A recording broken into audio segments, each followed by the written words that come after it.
Now moving on to the next important question, that is lay off and lockout में difference. अब हम lay off अलग पढ़ चुके हैं, लॉकआउट अलग पढ़ चुके हैं, रिट्रेंचमेंट अलग पढ़ चुके हैं, स्ट्राइक अलग पढ़ चुके हैं। अब हम लास्ट डिफ्रेंसिएशन करते हैं ले ऑफ और लॉकआउट का। जब हमारे पास सारे इंडिविजुअल आ जाते हैं तो वैसे भी हम कर सकते हैं। ले ऑफ इज मजबूरी में वर्कर्स को हटाना, लॉकआउट इज जानबूझ के वर्कर्स को हटाना। तो मैं पढ़ देती हूँ आपके लिए। It refers to, lay off बता रही हूँ, it refers to involuntary separation of employees of a unit by employer due to his failure to provide employment. काम नहीं दे पा रहा है एम्प्लॉयर, इस वजह से लोगों को काम से हटा देना इज ले ऑफ।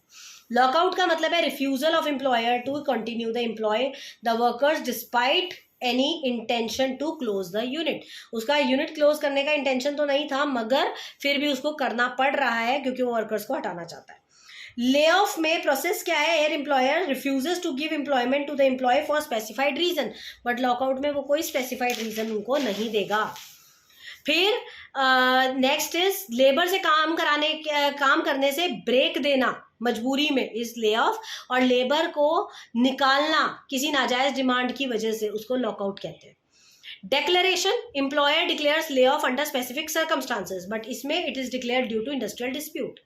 अगर हम एप्लीकेबिलिटी की बात करें तो only to a group of workers applicable हो सकता है ले ऑफ, मगर लॉकआउट जो है वो कंप्लीट एस्टेब्लिशमेंट के ऊपर अप्लाई होता है। फिर बिजनेस की बात करें तो कंटिन्यू चलता है बिजनेस ले ऑफ में, मगर लॉकआउट में बिजनेस बंद हो जाता है। Next is on the basis of result, तो रिजल्ट इसमें ट्रेड रीजंस हो सकते हैं ले ऑफ में, उसमें कलेक्टिव बार्गेनिंग रीजन हो सकता है। एंड लास्ट इज कंपेंसेशन की बात करें तो ले ऑफ में कॉम्पेंसेशन दिया जाता है, और उसमें कॉम्पेंसेशन लॉकआउट में डिपेंड करता है टर्म्स एंड कंडीशन क्या बनी है आप लोगों की शुरू से, उसके ऊपर बेस्ड है आपका कॉम्पेंसेशन।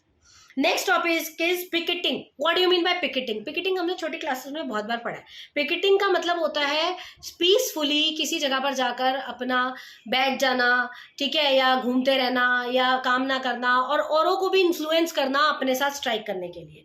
तो it is use as a way of increasing support for industrial action.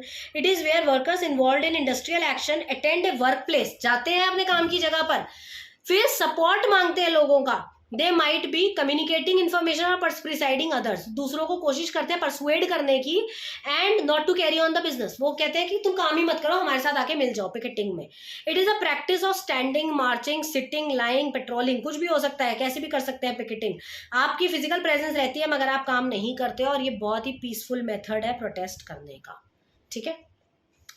Now next topic is award. Award क्या होता है? सिंपल लैंग्वेज में जो जजमेंट होती है उसको अवार्ड बोलते हैं। कोई ट्रिब्यूनल का जजमेंट हो, कोई कोर्ट का जजमेंट हो, उसको अवार्ड बोला जाता है।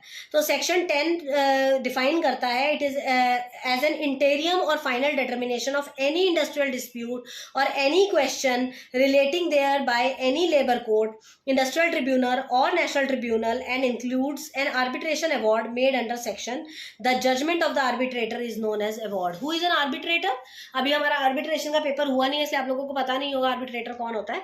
आर्बिट्रेटर वो इंसान होता है जो कि लीगली हायर्ड होता है किसी भी दो लोगों के डिस्प्यूट को रिजॉल्व करने के लिए ट्रिब्यूनल की तरफ से, ठीक है। जब मतलब कोर्ट्स इनको ट्रिब्यूनल बनाते हैं और ट्रिब्यूनल के थ्रू आर्बिट्रेटर जाता है, एक इनका एक एसोसिएशन होता है अलग से, और इसमें से आर्बिट्रेटर भेजा जाता है। 2-3 तरीके हैं, आर्बिट्रेटर है, कॉन्सिलिएटर है, मीडिएटर है, ये सब हम आर्बिट्रेशन में पढ़ेंगे। तो आर्बिट्रेटर मोस्टली बेसिकली एक उसका बाइंडिंग डिसीजन होता है, और आर्बिट्रेटर जो है उसका जो जजमेंट है उसको अवार्ड बोलते हैं। इफ एनी पर्सन जो कि इसका अवार्ड नहीं मानता है उसको पनिशमेंट मिलती है कम से कम 6 महीने की, और साथ में फाइन भी देना पड़ सकता है। That is called award.